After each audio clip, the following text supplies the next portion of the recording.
Okay, well, good afternoon, everyone. Welcome to another Brown Bag Lunch. We're into March, or almost out of March, I guess. This is our second one of the semester, second lunch of the semester, and it's a pleasure today to talk a little bit about development opportunities that are available as faculty. And to lead that discussion today, I'm really happy to be joined by Pat Moline, Shelley Birdsong-Maddex, and Amanda Wood. Let me just introduce them and then I will turn it over to them. So Pat is serving as Assistant Dean for Development here at the Eberly College in the Office of Development. She has been at WVU for about just before the pandemic started. Is that right? About 14 months. Yeah, right. And so she's been in the role for a while, but you may not have seen her face to face yet, and hopefully we'll address that soon. But we're happy to have Pat in the office and to hear about her thoughts on how her office can work with you. And Amanda Wood is also serving in the office. So Amanda is the Senior Associate Director of Development here in the Eberly College. And together with Pat and Amanda, we've also got Shelley Birdsong-Maddex in today, and Shelley is serving since about 2.5 years, I guess now. Shelley, is that right? Something yep, like that's that? About right. Mm-hmm. Yep, as the Senior Director of Corporation at the WVU Foundation,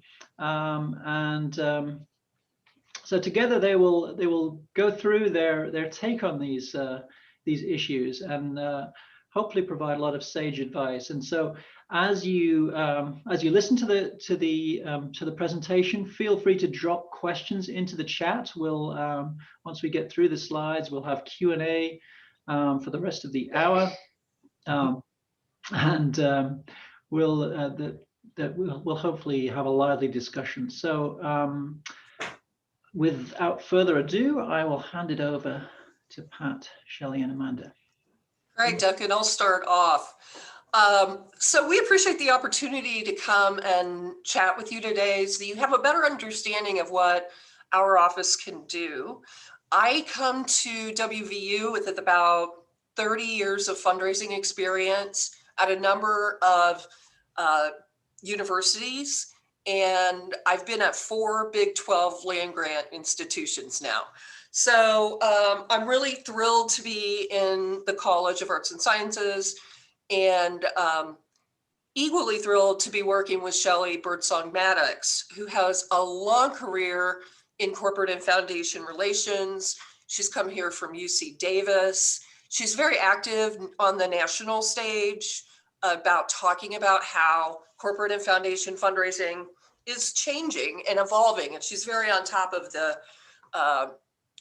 trends and thoughts. And so I really value her partnership, and I especially value her partnership because she is an Eberly grad in public history.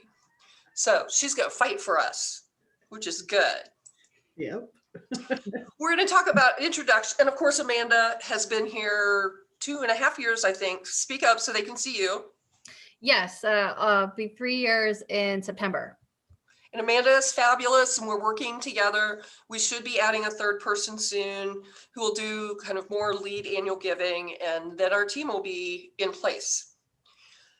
We're going to talk about placing corporate foundation relations in context. What's going on today? How has it changed? We're going to talk about some corporate and foundation relations basics. And then we're going to talk about how we can work with you. And then we'll have questions at the end. So I already did this. I'm going to turn it over to Shelley because I think you need to know what the Foundation Corporate Relations Office is doing and where it's going. Mm-hmm. Thank you, Pat. So hello, everybody, and thank you for your time today. Really appreciate it. You've got a lot of different things that you can do on your lunch hour. The fact that you're here with us is fantastic, and we really appreciate it. So how is CFR changing at WVU? So I guess that the best way to put it is we're growing. We're looking to not just help you fish, but to teach you to fish.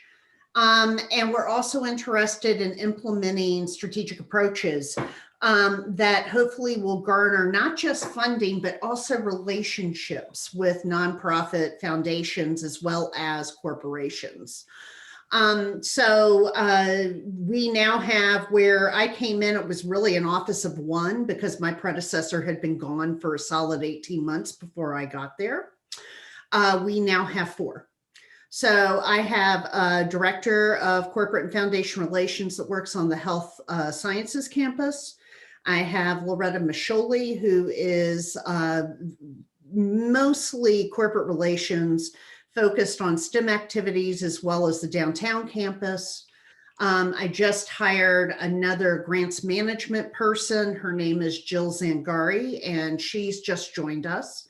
And then there's me, and I'm the catch-all. So I get to do a little bit of everything and keep my Jill of all trades skills honed to a sharpness.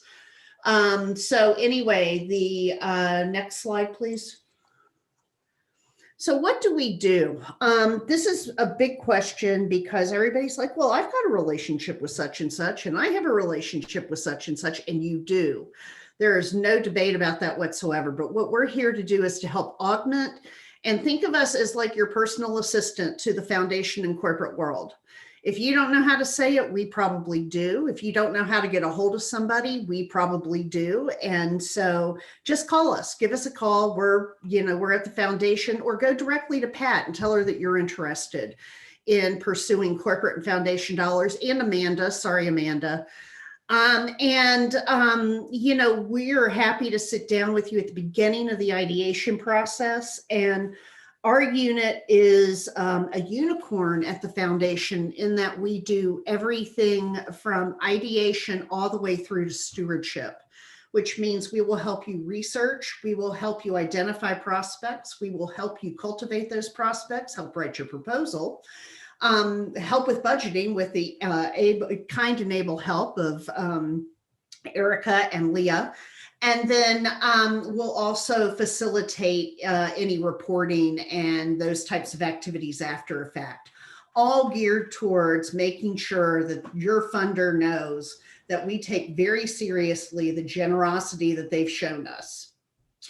As you can see here, all the big questions are now multidisciplinary. And so, I'm the person who sits here and goes, well, have you talked to engineering about such and such? Which usually creates a lot of angst amongst the liberal arts faculty, but I'm there as your friend. So I'm there to try to help you put forward the most competitive foot possible, regardless if the grant's 25,000 or if it's $1 million plus. Next slide. Okay, we have a lot of institutionally related organizations that you will hear related to corporate and foundation and funding. So in addition to our office, you have the Research Corporation, the WVU Research Corporation, which handles a lot of the contracts and also sponsored research that is defined as not philanthropy, and we can go into that later. The Office of Research, we work very closely, as does Erica and Leah, with the pre-award, post-award group over at the Office of Research. And really, it's between the Office of Research and our office as to where something ends up being processed through. Does it end up going through SPO, or does it end up coming through the foundation?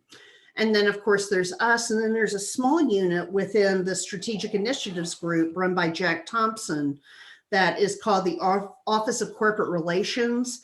And I would say that he is really good at getting people to come onto campus, to see things, and to really build kind of those beginning foundational relationship components that allow us to build off and launch from in order to secure financial support. He also does financial support though, so I don't want to cut him out of that. Context is everything. So yeah, context is everything. That sounds very deep. But to really think about how philanthropy has changed over the years, you want to think about how we approach things very differently. And this is also true for working with individuals too, to some extent. But historically, corporations and foundations would give to charity because it was the right thing to do, often driven by employees. And it was really inconsistent. But now, modern philanthropy is really much more engaging, much more big ideas. They want to support a variety of things, and they're looking for strategic partners. They also want to have a business alignment. So I was on a phone call last night talking to a VP at a company up in Pittsburgh. And I said, could we maybe start to talk about some philanthropic support from your company? And he said, well, we right now have other core schools that we work with. So probably not, we're going to do that. Doesn't mean we won't start to engage them though, because they probably do hire a good number of our students. People are interested in societal impact, especially these days. They want to know about what's in it for them, and they want to know that we're accountable. And so we tie that all together. We'll do some stewardship reporting, getting the information out so that they can get recognition for their gifts. But here's why we should do it. Because we all know that the university's funding stream from the state is shrinking. And so we need to diversify our portfolio, our operations for research. It also helps companies raise their brand awareness. And that leads to more, and our brand awareness as well. And hopefully bringing more applications for more enrollments. There are some projects that are really unfundable by other entities, like the federal and state funds. They may be too risky for an NSF grant. They may be, help me out here, Shelley. They may be Think breakthrough. Think breakthrough projects, things that are not just going to answer a question, but actually full throttle advance a field. That space that lands between the theoretical and the applied, and how those two pieces come together to affect change. So you said that so much better than I tried to. It's my world. Yes, it is Shelley's world, and she just lets us live in it. Another way of thinking about it is high risk, high reward. So things the federal government would consider risky. The big thing is that we know that federal and state funds generally emanate originally from the taxpayers of the country or the taxpayers of the state.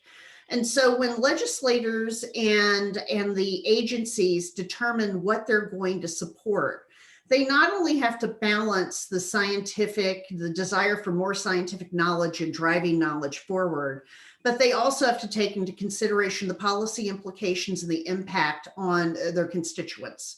And so that creates a situation or an environment which is very restrictive. It's not going to really allow you to move money from one place to another without a lot of hoops to jump through and that kinds of thing. And then Pat, if you don't mind, I'll just flow into fungibility, right, which is really about the ability to move funds around to the aspect of your project that needs funding at that time.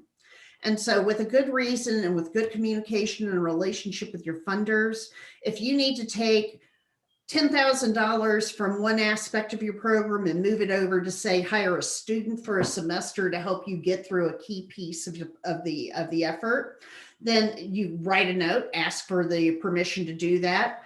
I have yet to see somebody say, no, you can't. And then we can just realign that budget item with your budget officers. The other part of this is that when parents see that certain corporations are giving here, they think, oh, well, if the university has a relationship with that corporation, maybe my kid could even get a job there because there's a relationship with that entity. So these are all reasons. There's probably a lot of other reasons as well, but these are kind of the main ones.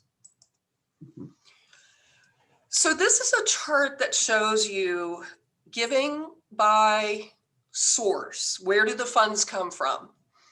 And we do our own, and then there's also a big group through the Lilly School of Philanthropy that produces every year Giving USA, which looks at the same kind of data. How does this break out? We're a little bit different here because many universities have nationally, they have a much less slice of foundation and corporate numbers. And it really comes down to almost, what is it?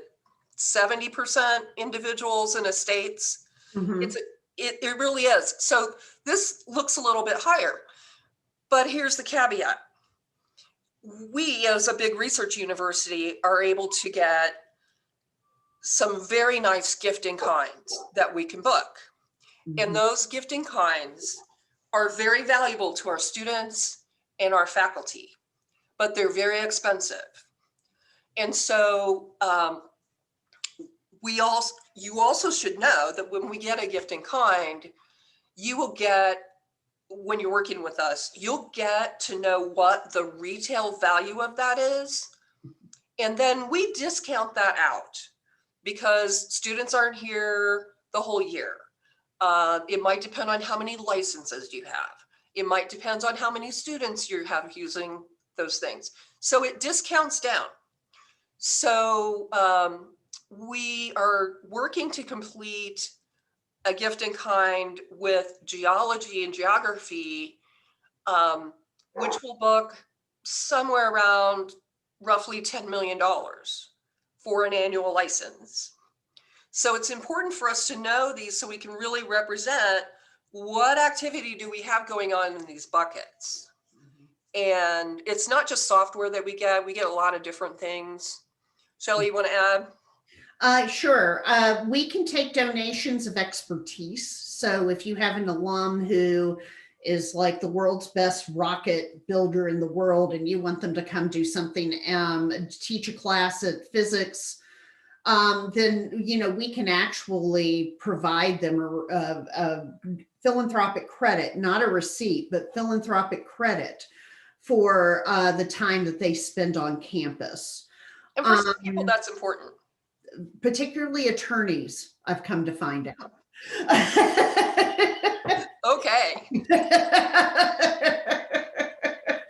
will transition. Hold on for just a second, Pat, if you could go back to the chart. Yeah. I realized I missed a key piece of context here.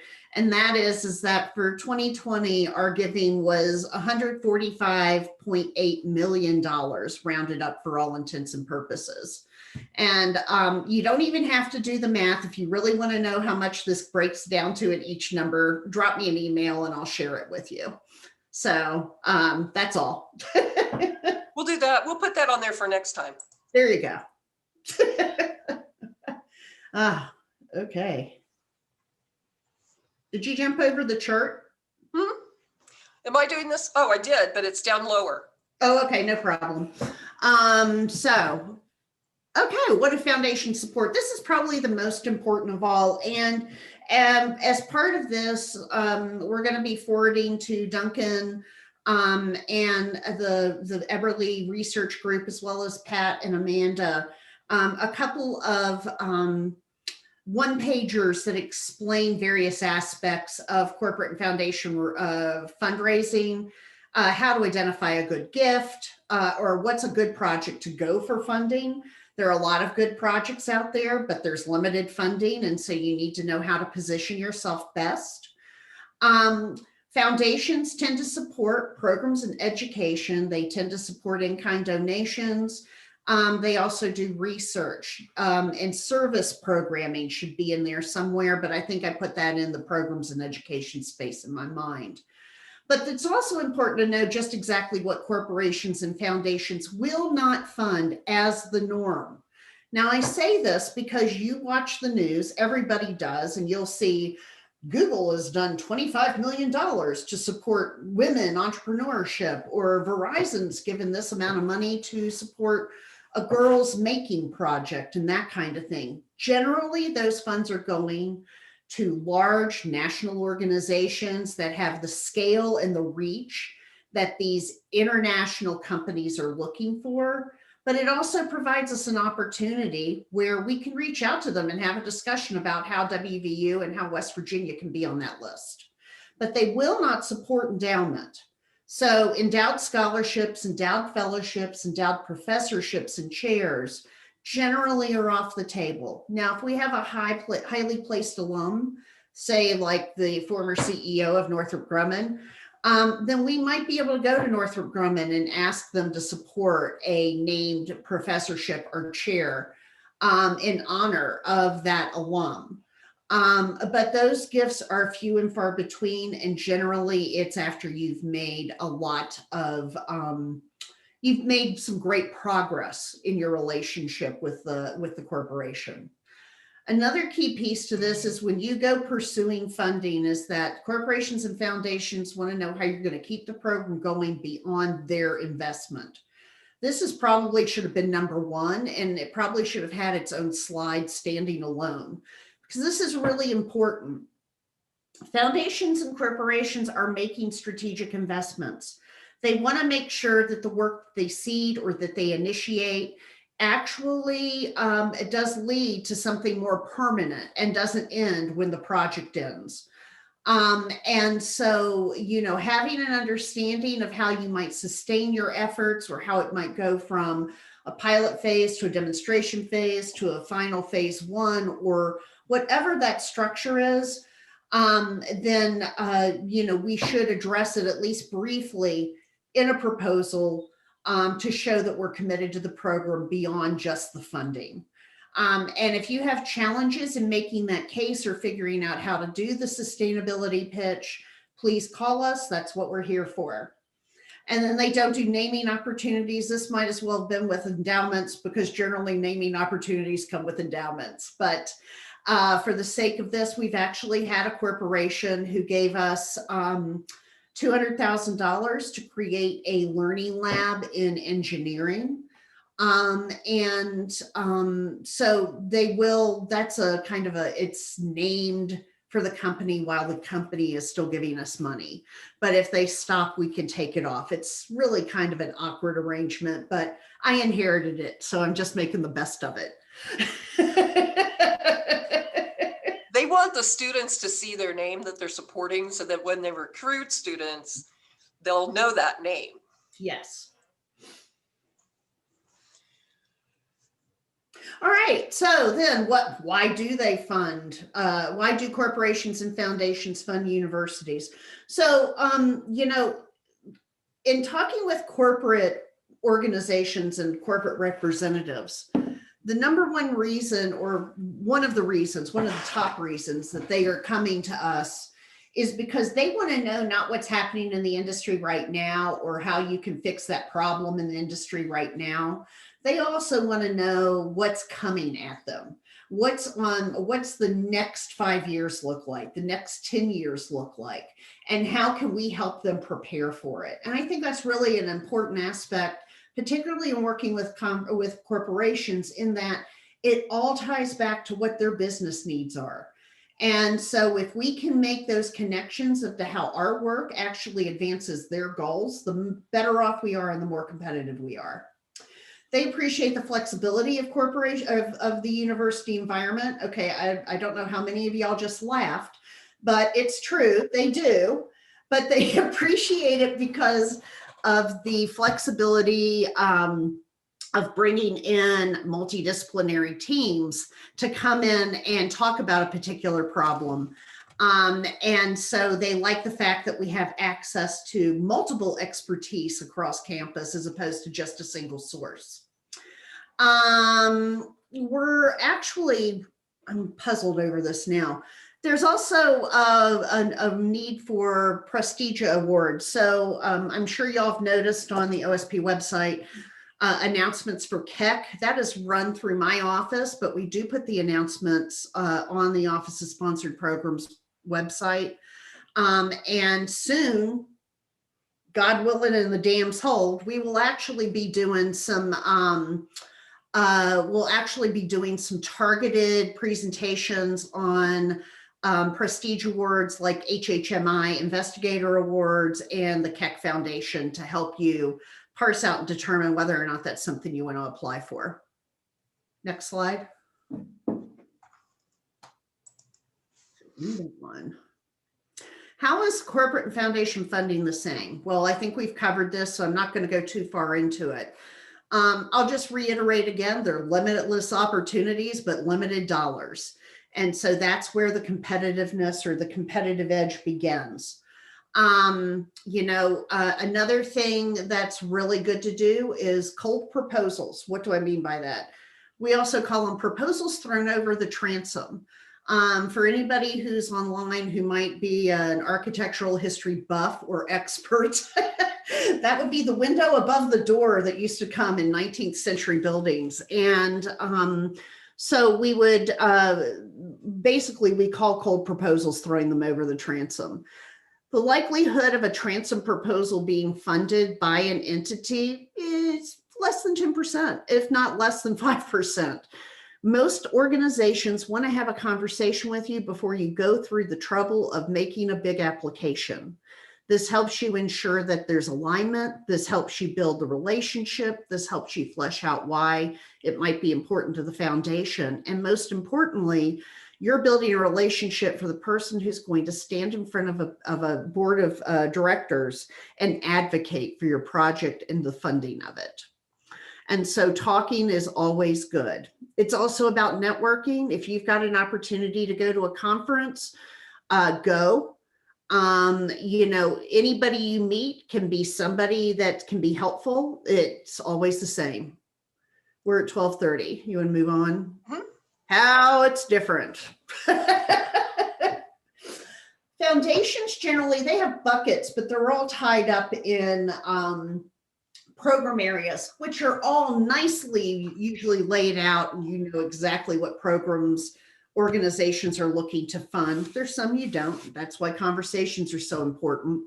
But in corporations, you not only have sometimes a corporate foundation, but also a marketing budget, an R&D budget, a divisional budget, and different areas where in the right conversation or having the right conversation, you can get more funding by helping your advocate piece together funding from all these different buckets. And so it's work, but it's work that's worthwhile.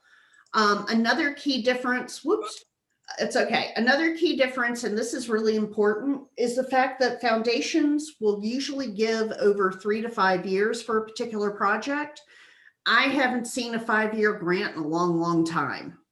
And so generally it's 3 years. And so, when you're writing a proposal or thinking about it, don't lead with we're going to solve world hunger, because if you can do that in 3 years, we're going to have wished that we knew you a long time ago.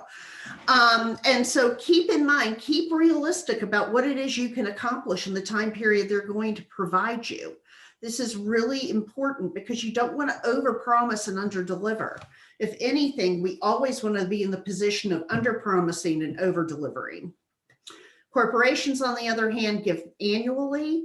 Some of them have what they call strategic university alliances, where we get small tranches of money to support small student projects and other things of interest.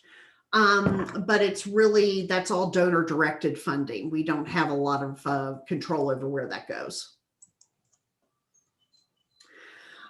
We focus on what's donor centric. So, this is an interesting place for us to sit because we work for the WVU Foundation, who's looking to support WVU and its needs. But in order to establish a solid donor relationship, you really need to take into consideration what it is they want. And then translating what we do to better reflect how it's addressing what they want to address. It's responsive, it's value oriented, and it's mutually beneficial. It's broadly applicable. Really what we're looking to do is we're trying to meet the donor where they're at and not ask the donor to catch up to us where we're at. Very rarely does that work. This is a super important slide here, you all, because I had the opportunity to sit in clandestinely, no less, in a strategic planning committee meeting where they were doing a panel presentation with some prominent foundations in the US. This was actually for another university's liberal arts program. And so I thought that, not only was this very timely considering what we're doing today, but I think it's also important for y'all to have this in mind as you think about what it is you're doing. One of the things that we heard a lot on that call was compelling programs that have creative teams that are addressing major world challenges. And they pointed to specific examples like the Water Project or the out of the World Initiative at Columbia University in New York. They want to, it's about the benefit and it's about helping people improve their life and their quality of life. They also want us to seek partnerships with implementing organizations. So we do, as a university, we do the pedagogy or the background work, and we work on the research aspects of things, but we're not really positioned very well for implementing said interventions that we might create through our research and through our work with partners. And so in order to be successful, particularly when you're looking for something that's over $100,000, having a partner that can actually serve as your implementation lead is always best. The university, no funder in the world expects the university to be an implementer. And so, so they look for us to have partnerships with different organizations like the public school system or, other programs, et cetera. Now, a key piece of this, I will point to one of Eberly's own, Bradley Wilson, who has started over the last 2.5 years the Center for Resilient Communities. And if you look at what Bradley has done, is he's serving as a hub for numerous local and regional partners who are implementing activities in the field. And so the reason that Brad's program was so attractive to the one foundation, outside of the fact that Bradley is a wonderful individual and has great ideas, is the fact that he had people in place to help implement the changes that needed to be done in order to move the needle on the problem, which is food insecurity. And then also the opportunity that's coming to us now is that the humanities and the social sciences really are critical to STEM and in implementing STEM interventions. And the best example of that, honestly, is the COVID-19 vaccine. Technically, there are a lot of other questions that need to be answered, but on the surface, the science side's done. We have 4 vaccines, or 3 with a 4th getting ready to come online. The science side is done.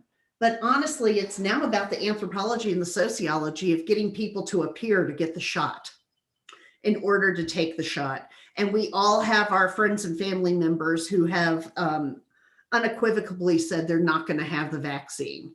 So this is where humanities and the social sciences come into play into helping move the needle in public perception. Absolutely. My key tenet, my number 1 rule, you probably should just restate this every time you get ready to talk to somebody about money. Ask for money and you're going to get advice. Ask for advice and you'll receive money. Why is this so true? Because what your donor is looking to do, this goes all the way back to the beginning of the project or the beginning of this presentation. Your donor wants to have a partnership with you, and your donor wants to feel like they're part of the decision-making process and the project formulation process. And so when you allow them that opportunity to come in and help you finalize the fleshing out of a half-baked idea, what you're asking for is, what do we need to do in order to make this successful? And 10 to 1, you'll end up with somebody asking to invest in it after you've had them help you finalize what the project is. And I think this is very applicable to working with individual donors or couples. So I think that's a good thing. That's a good fundraising adage to keep in mind. So you're probably thinking, well, how do we partner with you? We laid out this little chart, principal investigator. You can contact Eberly or you can contact the foundation. The Eberly Research Office is great, connecting with us and working with us. We all work together very closely, and I thank Leah and Erica and Duncan for that partnership, because it makes this all work much, much better. And then I can help with communicating with the dean or coordinating. Shelley's team can help with prospect identification, coordinating. A lot of our job is coordinating, because sometimes we have multiple people who want to go to the same place at the same time. Can you say Benedum? Everybody wants to go there. But so we have to be a little bit like an air traffic controller and just try to land the plane at the right time for each person. So we try not to say, no, you can't talk to that person ever, but no, let us help you coordinate that approach to them. And we're your partners in this. So CFR service to the college is really important, because they can help advise on foundation corporate funders. They know who is out there that might fund things. I many times have asked Shelley, hey, we have this project. Can you think of any corporations or foundations that might have an interest in that? And then we start a conversation. We've talked about the coordination. We could help bring people to campus eventually. We can read and edit drafts. You know, it's an interesting thing because you all write in academic ease, and many of the people who work on these foundation boards, deciding boards, they're not academics. So sometimes we have to translate your stuff and put it into a layperson's language. But other times, if it's a very sophisticated foundation, they will have an advisory committee that will look at that. So we can also tell you about the scale, and we are happy to meet with you one-on-one.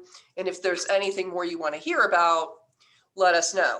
But the thing is, we're here to help you. And there's no charge to use us. True, it's true. There is something free. And Corporate Foundations is working on a tips and tricks page, and we'll share that with you in the research office when that gets up. You know what? I forgot that whole slide. I thought I had it in here. That's okay. No worries. Okay. So I think we're about ready for questions. So one of the questions is, how do I know if I should be working with you guys or the research office? Yes. And I will look for this while Shelley is talking. Oh, why? I mean, there's the story of my life. That's my calendar, any given day of the week. Right there, the picture. You know, and this really comes back to control, because these organizations look to people in offices like mine to really help them understand what the university priorities are and what's the, you know, how things should be. How things, okay. Sorry. Should be, that's all right. I'll get it. When I get it, I'll put it back up. I'm very familiar with the picture. I know. So anyway, you know, it's an opportunity to really work with us. And sometimes we ask pesky questions like, well, did you know about Carnegie Mellon's program that does such and such? Because it's our job to know what's going on outside there in the real world in that bigger scene. Oh, there you go. Whoops. Oh, my finger skipped. That's probably what happened before. I just skipped it. Okay. We can roll the tape back. Yeah, there you go. There you go. A little bit bigger now. So this is a form that, this is a kind of a, how do I want to describe this? Criteria for falling underneath the appropriate administrative control of the university. And I have reviewed these with the Office of Sponsored Programs. And so just like anything else in fundraising, this is true most of the time, but there are always exceptions to the rule. So there's not a lot of opportunity to issue, definites, absolutes. In the center, though, is the area that we play in, which is the grants section. And you'll see a lot of things from both the contract side and the gift side. Ultimately, what it comes down is is this. If your funder doesn't want to have any kind of control over the scope of work or the work plan or what your project is, if they're not interested in the IP that might be generated, and they state in the agreement that all IP is owned by WVU, if they don't have standard milestone check-ins like you might get with some contracts, 10 to 1 it's a grant. And that's what we're here to do. And then Pat and her group, they operate more in the gift section of this chart. And note that restriction does not dictate whether it's a gift, a grant, or a contract. The restriction is just how you can spend the money. That doesn't determine how you administer the money. And so with that big, giant, confusing chart, which I'm sure can be distributed to you in the newsletter, you can look at that and feel free to call me, because it's not easy, as my husband has told strangers and friends. Pat and I work in this field called fundraising, which is 50% science and 50% dark arts. And we spend more time on the dark arts side most of the time. And so just give us a holler if you've got a question. Great. Thank you very much. So please feel free to post questions in the chat. We have one from Amy Thompson. I'll read it out. Amy asks, do you know if the One Foundation would consider funding projects other than the CRC one you mentioned? Okay, so we're working on trying to build that relationship while still trying to be very respectful of the very deep relationship that Bradley has built with the One Foundation. But I'd be interested in learning about your project and finding out what it is you're looking to get funded, because there are over 100,000 foundations in the country. So there might be another option available to you as well.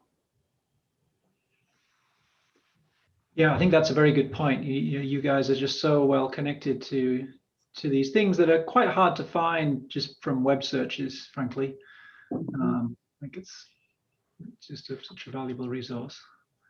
Wonderful. Erica, I see you have a question. Why don't you go ahead and ask it? Sure. I know our faculty, we drill into their head the 5 full working days before you submit to OSP. We've got to go through KC. We get that message out to them a lot. Can you tell us and tell everybody, we know, but not all of our faculty know, what the process is to submit applications to the foundation? Start with Pat. In Pat's office, we have a proposal coordination form that is online. And we do that to make sure that all of those in power know what we're doing and what we're up to. And so there are usually 3 signatures on that page. One's from the PI for submitting the form. The other's for me or somebody on my team who's reviewed it. And the third one is usually from the dean or a director or some type of leader in your unit. Yeah, department chair. Thank you. So that's your step 1, really. I can fill out that form for you, and it'll just take a quick phone call for me to do it with you. Yeah, and because it's behind the firewall to protect your IP so nobody else can access it. But I think the 5-day thing is good. I don't know that we're probably quite as strict as OSP. No. I mean, are we, Paulo? What? Nothing. Paulo Ferris here. Hi, Paulo. How are you? I just finished doing something with Paulo. Oh, So, okay. yeah. So we don't, we'll work with you on that. Thank you. Thanks a lot, by the way. Oh, I no, was saying thanks a lot, Shelley, for the help. you're welcome. So yeah, the more time you can give us, the better the edit.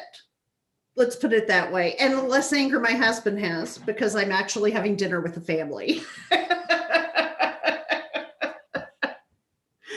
What is that good, Erica? Is that what you were looking for? Yeah, I think that's very helpful. Okay. And as we've said, we work with you guys all the time. We're always communicating, so you guys can contact us if you have a question, but you can certainly reach directly out to Pat. And but we all like to stay in the loop, and we're here to help as well. Yes. Yeah, we all have that. And by the way, we didn't directly mention, but I would be remiss if I didn't mention Leah and the fact that she also works with y'all. And Leah and I have done more talking probably over the last 6 months than I have with most faculty members as we've tried to sort some stuff out. So I wanted to give her a shout out because she's super helpful as well. So, and Erica, you really can't handle everybody in the college. Come on. So, so anyway. So we really do have a bigger team than just, 1 or 2 people. And I'm very proud to say that we work very closely together and very collaboratively. Mm-hmm. Shelley, is it possible to have a list of foundations WVU has built a connection of any kind? I don't think we have one. I can do it. The question is what's the value of it? And so that's an interesting thought process. Let's go through that for a minute. So we have a lot of different relationships, right? So we do have, for instance, we have a group that's going through HHMI right now. HHMI just also put all their giving on hold until things shake out from the pandemic. Of course, there's the Benedum Foundation.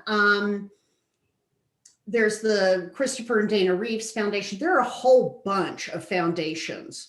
So I like to, instead of putting a list out, which goes stale the minute you issue it, is I prefer to work one-on-one or in small groups with people who are looking for funding for various things. And then I can provide you that information in a timely manner and have it more strategic and more accurate. I think also there were a couple of slides here. I didn't get a chance to build it out, but they're the obvious, funders for humanities and social sciences. And top on that list is going to be A.W. Millen and the Carnegie Corp. And then after that comes the Sloan Foundation, who's doing some really interesting stuff in scholarly publication and open science, open knowledge. And the list goes on from there. I could list every foundation in New York, but that would just be a boring task for everybody. So, Paulo, I know that's your question, and I'm going to tell you that we're going to talk and we're going to get you a list of tailored foundations for what you want to fund, as opposed to giving you a laundry list, which you get to go through. There you go. No, the reason why I was asking for it is that every second week or every week I discover a new foundation and I say, how I couldn't know it. Rasmussen Foundation. I keep discovering new ones. So I was saying maybe I might apply for a foundation that I found and I feel that the research is fitting. And maybe there are other 10 who fit better and I'm not aware of them. So that was really the reason why I was asking, because it's a big word. So I really appreciate your work, Shelley and Patricia, because this is really a kind of labyrinth, I feel, in terms of the numbers and the diversity. And so it's very interesting to hear from you. Thank you so much for that. In our Office of Research, the Eberly Office of Research, they have a website that has a lot of different funding opportunities on there. Mm-hmm. So I would encourage you to look there. I think there are some. Oh, yeah, I confirm. All the ones I found, many of them, they were indeed coming from Dan or from Good. you understand it's not me screaming down. There is my son saying he wants to be part of the conversation as well. He's here. I'm willing to train her. Is she willing to work?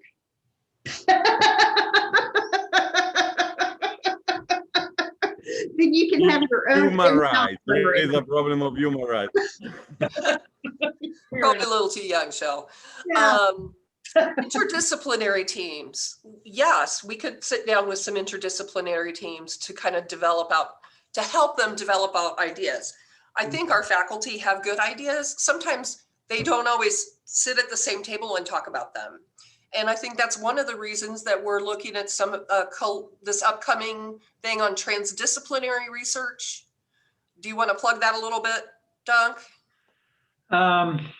Well, I mean, that's an ongoing lecture series that, Yeah. that Lupe has just started. And so, yeah, that there will be, I think there's about 4 more lectures scheduled. And then after that, I think Lupe is planning an event where we try to bring people together who have engaged in those events and, actually start forming teams. Good. So as a college, we're thinking about that. Mhm. Story, I know you've got a survey link that. Okay. Yep, there I it is. just added it in the chat. Be kind. We answer your questions. So you can find me at pat.moline at mail. Blah, blah, blah, blah. And Shelley, yours is? Maddex, Maddex. Don't forget the E or it won't get to me at wvuf.org. And I'm going to drop it in the chat real quick right here for y'all. And Amanda's pretty easy to find too. Amanda.wood1. Yes. It should come up in your email, but we're here to help. So Yep.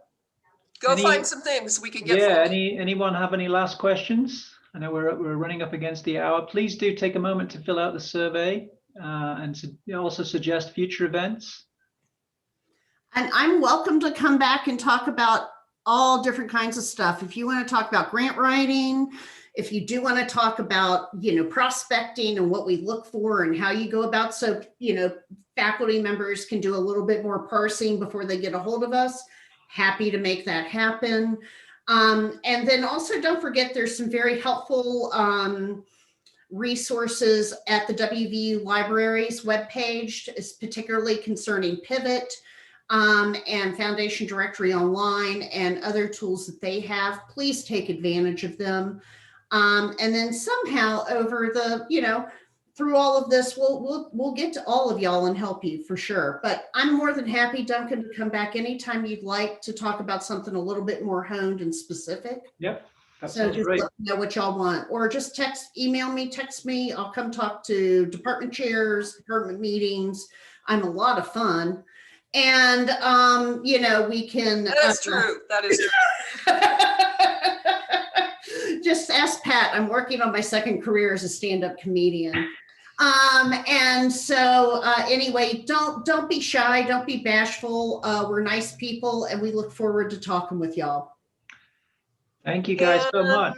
Thank you, guys. We made it. Yeah.